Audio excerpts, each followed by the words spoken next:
पाऊली चालती पंढरीची वाट। खऱ्या अर्थानं आज संत ज्ञानेश्वर माऊलींचा हा जो सोहळा या ठिकाणी संपन्न होतोय, हा सोहळा आता आपल्याला पंढरपूरकडे रवाना घेऊन जातोय। खऱ्या अर्थानं महावैष्णवांचा महामेळा या ठिकाणी साकारला जातोय। हे सर्व अनेक वर्षाची अथक परिश्रमाची परंपरा साधत असताना पवित्ररित्या सर्व हे सोहळे या ठिकाणी संपन्न करत असताना उभा महाराष्ट्र या ठिकाणी एकवटताना पाहतोय। आज वासुदेवांची जुनी जाणती परंपरा पुढे नेत असताना या ठिकाणी अनेक भगिनी वर्ग, अनेक पुरुष वर्ग, अनेक भक्तगण एकत्र आलेले आहेत आणि खऱ्या अर्थानं या ठिकाणी या सोहळ्याला एक वेगळं स्वरूप प्राप्त होतंय। आज पुणे इथून खऱ्या अर्थानं 2 दिवस मुक्कामावरून पालखी पुढे निघणार आहे।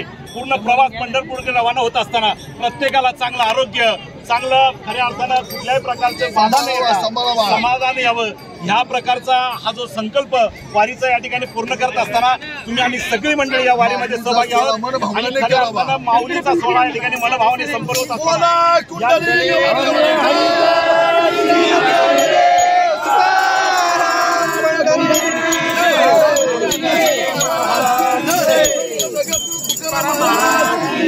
आपण वासुदेवांकडे जाऊया। मला सांगा, तुम्ही ही किती वर्षापासून परंपरा पुढे नेताय? पिढीने पिढीत चाललेली वासुदेवांची एका नवीन कला नाही। शिवाजी महाराजांना सुद्धा वासुदेवाने खबर दिली। वाह, क्या बात आहे। छत्रपती शिवाजी महाराज की धर्मरक्षक, छत्रपती संभाजी महाराज की जय भवानी, जय शिवाजी, जय शिवाजी, नमो पार्वते शिव, हर हर हर हर,